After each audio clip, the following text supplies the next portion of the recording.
Bonjour tout le monde, William Clavé de chez RPM. Cette semaine, j'assiste au lancement du Dodge Hornet 2023, un véhicule assez important qu'on avait hâte d'essayer pour plusieurs raisons. Bien, premièrement, il s'agit du premier nouveau véhicule chez Dodge en 10 ans, donc ça vaut la peine de le célébrer, mais aussi parce que Dodge, avec ce véhicule-là, essaie de réintégrer la catégorie des VUS compacts. Bon, on dit chez le constructeur que c'est un compact, mais en réalité, c'est un sous-compact et je vais vous expliquer pourquoi dans quelques minutes. Mais il y a aussi le fait qu'il y a une motorisation hybride rechargeable dans ce véhicule-là et c'est surtout ça qui a attiré notre attention.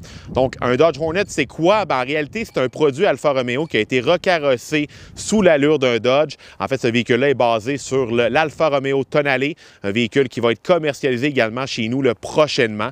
Donc, deux déclinaisons sont proposées. Version d'entrée de gamme, un GT qui vient uniquement avec une motorisation thermique. Version RT, celui-ci qu'on dit la version en haute performance qui va venir avec l'hybride rechargeable.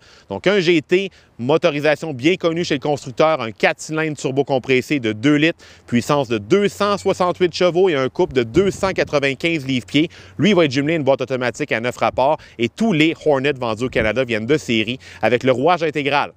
Le RT maintenant, on prend un 4 cylindres turbocompressé de 1,3 litres, le fameux moteur Multi-Air qu'on connaît très bien chez le constructeur. Il est jumelé à une batterie au lithium-ion d'une capacité de 15,5 kWh.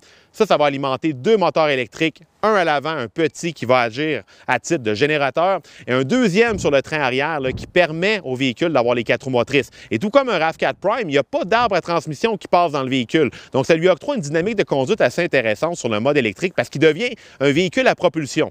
Autonomie électrique de 50 km et à une température d'au-dessus de 5 degrés Celsius, il n'y aura aucun problème de faire les 50 km avec ce véhicule-là. Par contre, quand il fait froid, c'est là que ça se gâte. On le sait, les produits Stellantis, hybrides rechargeables en bas de 5 degrés, s'embarquent pas sur le mode électrique. Donc, à considérer avant d'acheter ce véhicule-là.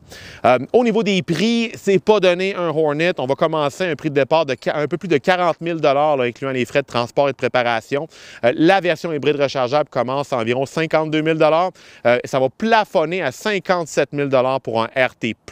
Évidemment, ces versions-là sont admissibles au rabais de 10 000 pour les hybrides rechargeables, mais ça reste assez costaud comme échelle de prix, surtout considérant la taille du véhicule. Et là, c'est là que je veux vous prévenir. Dodge dit que c'est un compact, mais c'est pas un compact. On nous dit que les dimensions extérieures sont comme un Mazda CX-5, mais à l'intérieur, c'est plus comme un Hyundai Kona de première génération. Si vous avez environ ma taille, si vous êtes grand, un peu costaud, vous allez détester le Hornet. On se sent à l'étroit dans ce véhicule-là, on est assis très élevé. Il n'y a pas beaucoup de... L'aménagement de l'espace est très mal exécuté dans ce véhicule-là. Et je conduisais avec un de mes collègues qui a environ la même taille que moi. On se frottait les coudes, c'était assez désagréable. Et à l'arrière, le dégagement pour les jambes, honnêtement, c'est pas fameux. Alors attendez-vous un véhicule qui est très compact à l'intérieur.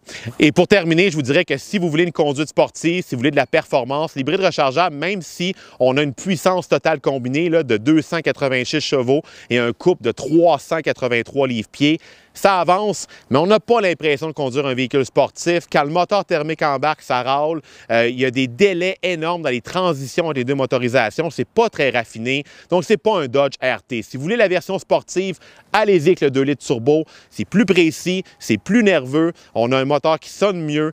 Donc, là-dessus, à mon avis, ça va être la version sportive. Par contre, l'hybride rechargeable reste intéressant parce que dans cette catégorie-là, il n'y a pas beaucoup de modèles qui offrent l'hybride rechargeable. Alors voilà, topo rapide du Dodge Hornet 2023. Évidemment, il y a un essai complet à son sujet sur le site de RPM. Je vous invite à aller le lire. Et pour d'autres questions, contactez-nous sur les réseaux sociaux. Ça va nous faire plaisir de répondre à vos questions.